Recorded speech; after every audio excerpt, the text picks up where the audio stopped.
Katie O'Reilly, and welcome to KDO's Food Carnival. This is a very, very fun episode, and I'm really excited to bring this to you.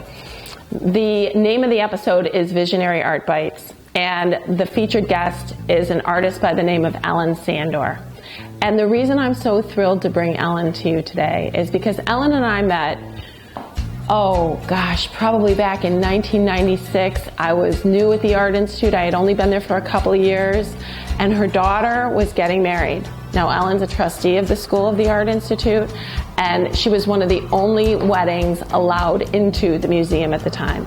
This was really my first wedding, not having been married myself, that I was planning, and then a trustee's child, no doubt. Well, needless to say, Ellen was so sweet. We got along beautifully, formed a beautiful relationship, and her daughter had a miraculously flawless wedding. Well, that's not Ellen. That's just where it began with me and Ellen. Ellen is a wonderful woman. She's a wife, she's a mother, she's a grandmother, she's an art collector, she sits on boards, she's a philanthropist, she's philanthropic, and more than anything, she is a trailblazer when it comes to the art community.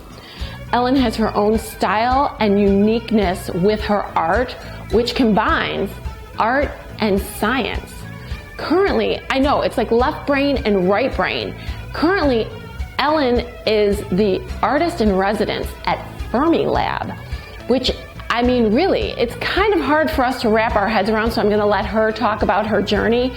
But one thing I will say for sure is that it's not easy to be an artist and to be that unique. There's always challenges. Now, she comes from a husband, and as a couple, they are well off. She didn't need to work. She has all those other things I just named, but it's her unique vision that she really had to pull through on and follow through. So I want to highlight Ellen and her drive to be her own personal best and to succeed at what her inner vision really is. And it's unique. How cool is that? The food tips are so fun. We're going to do healthy and delicious. And I'm going to show you some things to take a little different approach, a unique, visionary approach to certain vegetables that you wouldn't normally highlight in a way. So it's going to be healthy, fun, delicious, unique. I love unique. So this is going to be an amazing episode. I'm thrilled to be sharing it with you. I am looking forward to our journey. So let's go meet Ellen. Ellen Sandor, my featured guest. Hello, Ellen, and welcome. Well, thank you. My goodness, I'm thrilled to be here. Well, we're delighted, and I've already kind of bragged on you to the audience, but you are a woman who is a pioneer in the art world. But the most intriguing thing about you is you're such a beautifully well-balanced woman. You kind of, I don't mean to project, but you kind of have it all.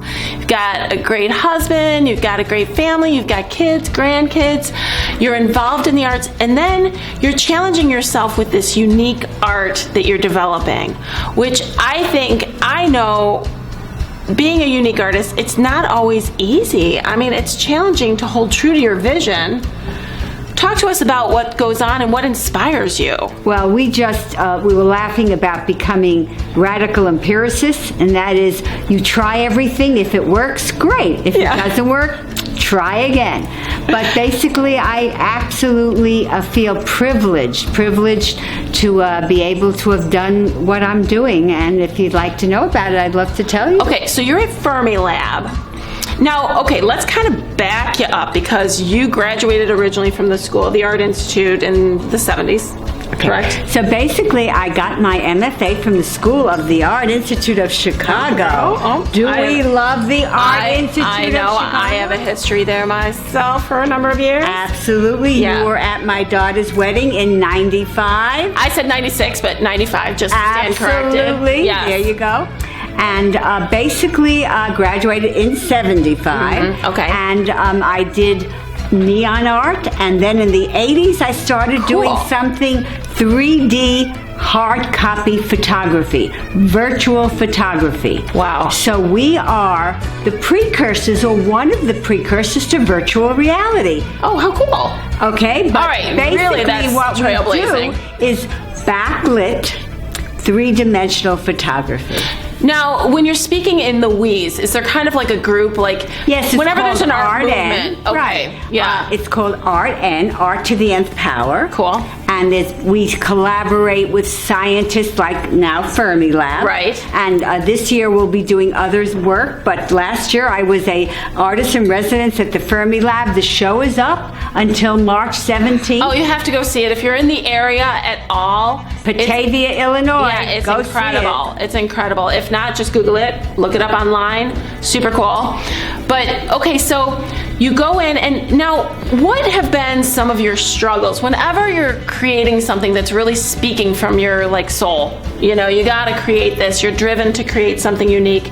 There's always the obvious challenges that's never been done before, so people aren't used to things. People aren't always really accepting of the new. They think, oh, you should do it the way it's already been done. What inspired you, with all these other things in your life, a full, rich life, to stay on that track and to keep doing it? Persistence and perseverance. Yeah. You have to have it. They'll say no, they'll say I don't believe it, but you have to believe in your passion and every day work on it. But that doesn't mean you don't want to have another life. You want to make sure that you get your work life and your home life and your family life in balance, and that's the hardest job of all. Yeah, it really is. I mean, I've got that going on in my own world where I've got my kids, and you know, those are my treasures. That's my time spent right now, but to keep balanced so that there's aspects of myself still developing so I can be a good mom and a good wife and a good person in the community, it's essential to stay true to your inspiration and to live out your own art. And I've always found that really inspiring with you, is that you could have stepped back and gone, you know what, I've got enough, I'm not going to do this right now, I'm just going to be these other things to other people. But you didn't, you persevered, and that's really something that we have to take, because then you fast forward into the current time and look at what you've succeeded for the art world. I mean, I kind of mentioned it a little bit, but the left brain, right brain, to combine those two things is really, really unique. Well, what you have to do, though, is work hard. And every day you have to get up, regardless of the weather, regardless of anything, and make sure that you do it. And then you have to make sure that if you've been blessed and you're lucky enough and you're healthy enough, you give back to the community. You give back to the art community, in my case, because that's as important as anything else. You are such a supporter of the arts. I mean, I've known you for a number of years. Obviously, you're super involved at this school. You have an extensive art collection and collecting art. And the Gene Siskel Film Center. Huge involvement, and that supports the art and film that's so unique, and these movie makers and filmmakers that are doing their art. So to be a supporter of other people, you also have to not have a huge ego. I mean, because I think that you have to, in order to love other people's art, you have to be able to see their art, in which case you can't just be holding on to your own vision. You have to be willing to accept other people's visions. And I love that about you. It's essential in our community, and it doesn't always happen. Well, there's a key to that. And my husband and I were talking about it, because he's also an innovator, the father of financial futures, the father of many, many different markets. So basically the Chicago Climate Exchange, you have to love the process. Yeah. It's not the end result. It's not the ego. It's loving the process, loving collaborating with the greatest people on earth. Yeah. Loving it, loving the process is the key. Wow, that's so huge. I think sometimes in our busy world, especially when we get tied up in our stuff, we can forget that. And that's one of the things, like even with my show here, I love the process. I love each and every unique episode. I call it a carnival because it can take you anywhere, and it gets recreated each time, and it's a vision from me. And there'll be people out there telling me, oh, I should do it this way, or what's your end result? And I'm like, the result is that I want to do what I want to do right now, and where it takes me is fabulous, but right now, that's why I really treasure artists like yourself, where it's like you hold on to that and you have a rich existence, because it's true. It's not just the end result, because we don't all know where it's going to result. But when you can have something that can cause a wave, like you were saying, like virtual reality. I mean, it affects everybody's future. Right. And understand that this process, whatever you choose as far as your process, this process is never easy. As we said, we're radical empiricists, but you have to start loving the good, the bad, the ups, the downs. Yeah. It's all part of it. Do you have sleepless nights? As a creator? I occasionally have sleepless nights. I must admit, I really enjoy my good night's sleep. Yeah. And I'm healthy that way. But of course we have a sleepless Yeah, sometimes nights. the brain is just, especially as a creator, Of sometimes course. it's like... Everyone has that. Yeah, sometimes I'll find myself like the only quiet time in my house is the middle of the night, and I'm like, you know what, I'm okay being awake because that's the only time I can think in silence.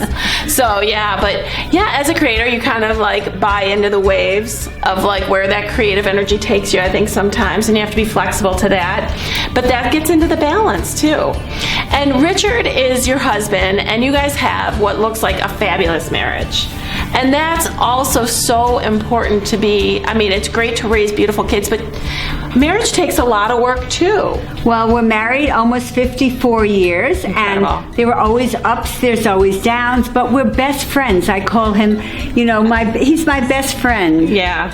That's so great. No, he's finance, you're art, you're science, and it's somehow you guys work together. Well, we're Huckleberry friends. We're Huckleberry friends. We travel together. And we have our passion because we're partners in the Richard and Ellen Sandor Family Collection. So we make sure that we spotlight different artists. Now, how big is your collection? I mean, it's pretty. Thousands and thousands of photography, sculpture, computer graphic pieces. New media. Where are most of these? Art. Are these mostly in museums and being shown? No, we've donated many pieces to museums, but they're at a home in Chicago. Oh, fabulous. And we'll send you some pictures. Yes. And in some of our other residences. Oh, that's so cool. I love to live among the art that speaks to me.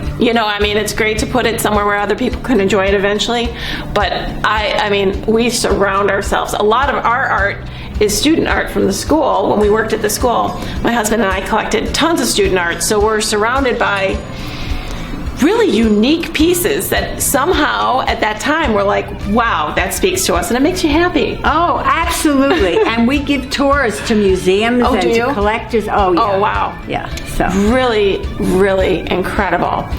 Well, we are going to move on to our favorite time, which is I'm gonna feed you some healthy bites. Now, when I asked Ellen what some of her favorite foods are, I'm like, you don't have to give me too much direction because I am a culinary artist first and foremost. I got some healthy, delicious tips, and now I get to present them and we get to eat and enjoy. So I will be giving you my tips, and then we're going into tasting time. So we'll be right back.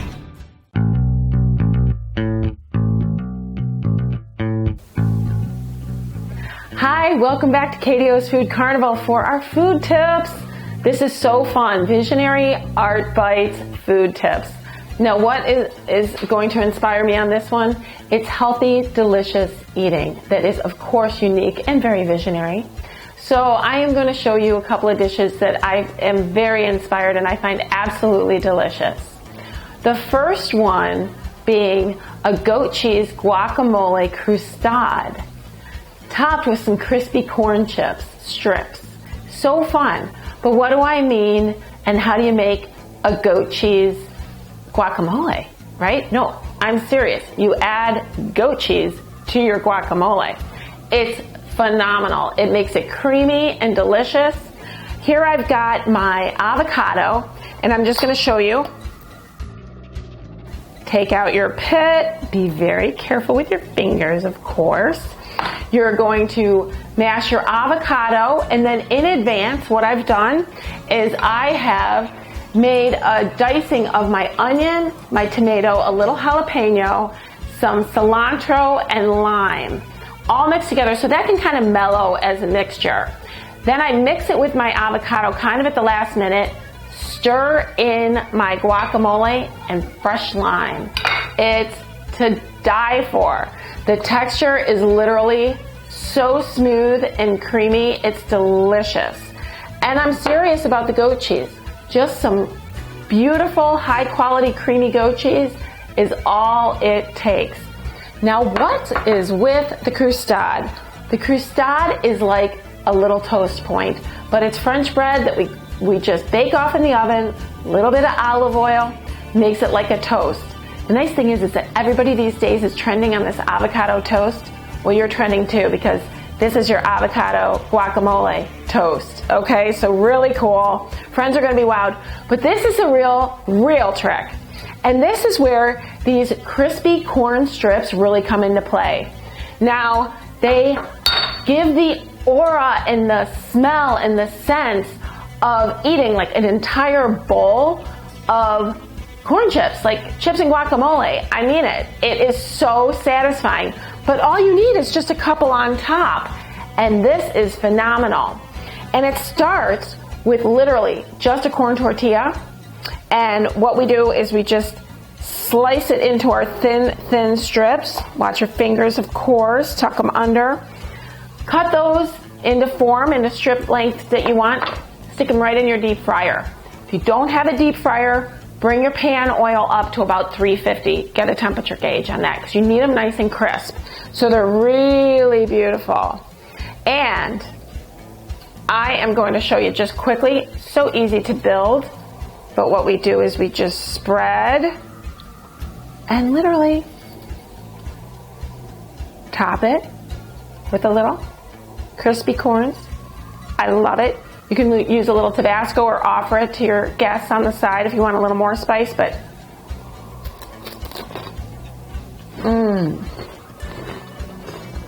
crispy, crunchy, creamy, bright, brings out that avocado flavor. And then I feel like I'm in a cantina with those chips, like I've been eating like a big bowl of chips and guacamole all day, and all it is just these little strips. So healthy, delicious, and visually beautiful. I love this one. Okay, I'm actually going to switch out my cutting board really quick because my next one is so fun, a lot easier for many of you. However, I want to show you how to make a little smoked salmon rosette.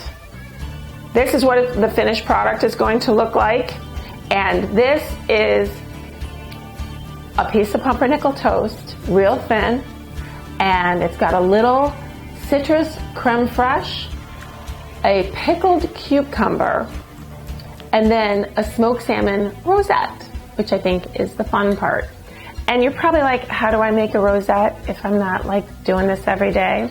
Well, so easy. Okay, you have two choices on your shape. You have more choices, of course, but these are my two favorites. So I usually go with one of these two, and I spoon on my citrus creme fraiche. Just a dollop, a little spread, not too much. You don't want it to be too much, okay? So you just want to kind of cover the bread because this adds your lemon zestiness that you're looking for. And what I've done with my cucumbers is I've already cut them into quarters, so they're very bite-sized, and I can just lay them right on top. Pickling. I talk about this all the time. A quick pickle is a thin sliced cucumber with a little vinegar for over an hour. Salt also draws out the water of the cucumber. They become nice and flimsy, but they have a vinegar brightness that really lifts your palate with the salty, smoky, smoked salmon. Okay, now cut your smoked salmon into these beautiful, beautiful strips. Just like little ribbons. It is so cute. So what I do to make my little rosette is to gather them together and literally just spin them into a little rosette and set them right on top. How cute is that? This is adorable and so fun to eat. The pumpernickel has been slightly toasted, so it holds up nice and firm, but that creme fraiche and the cucumber with that smoked salmon. Brightness, smokiness. I love it. And if you're not making it, you're also not touching that smoked salmon, which is one of my big things that I always hit on, is I don't want it on my fingers. So this is fabulous at a party. And most guests, almost all guests, will really enjoy this. Decorate with a little parsley or fresh dill, anything to liven it up, make it look a little more colorful. You got it made. That's awesome. Okay, I'll be right back with 2 more tips. Healthy, inspired, delicious, visionary. So cool. One of my favorite things of all times is the radish. Now, some people find it super peppery, and I say to you, it is peppery if eaten raw. But what's another way to eat a radish? Braised. It is such a secret. It becomes a beautiful, almost entree-style meaty vegetable that's incredible and delicious and creamy.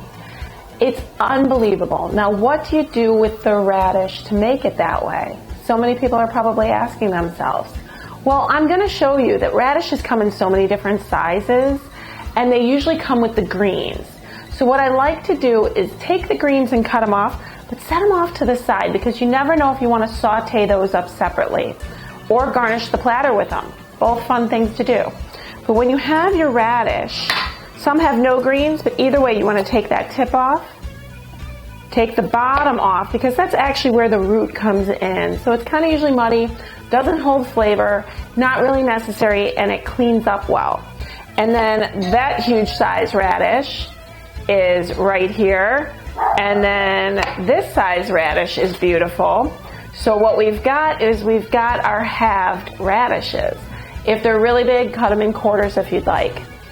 In order to braise them, braising is to cook in a covered pan, like a Dutch oven, in liquid, so that they almost steam and go into their own flavor.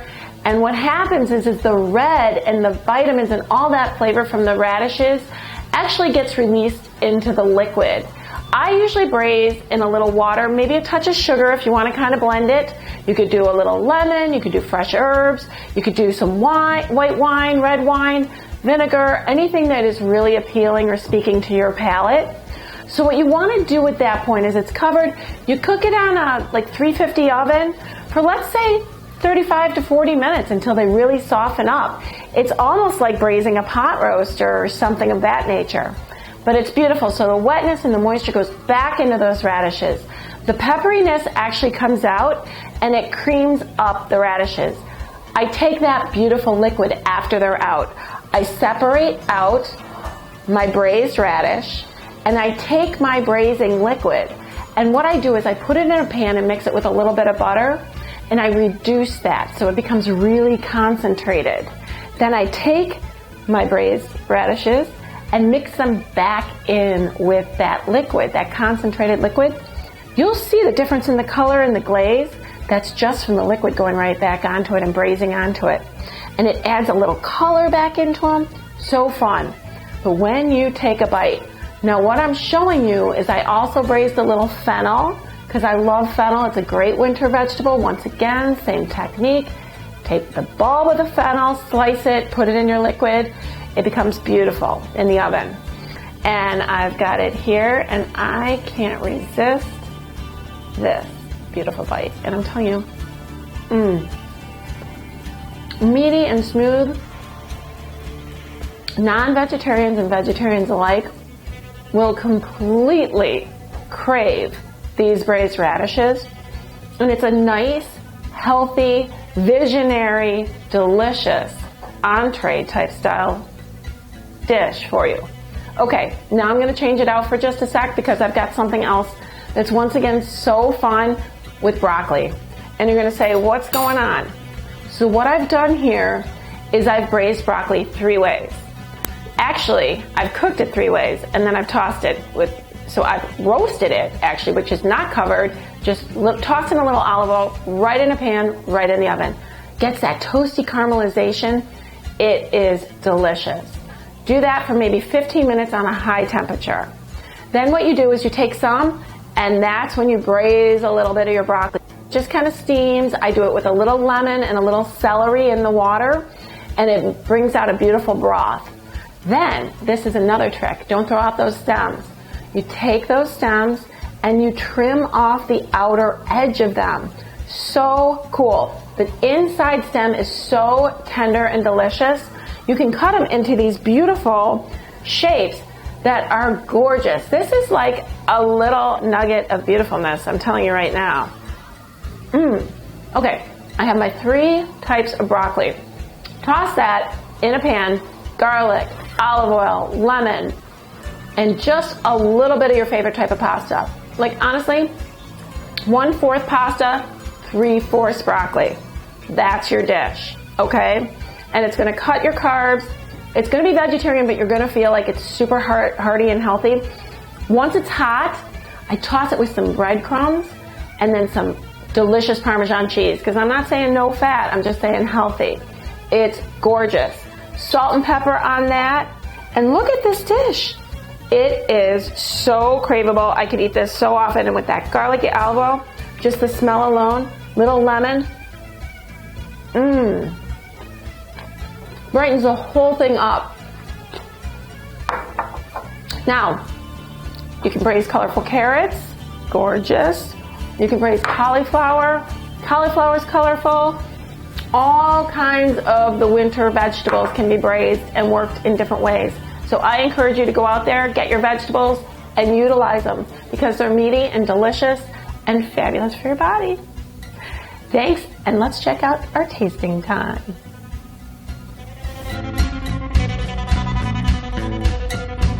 Oh, this is so fresh and delicious. I love it. I love it. I love little bites, and everything is so healthy.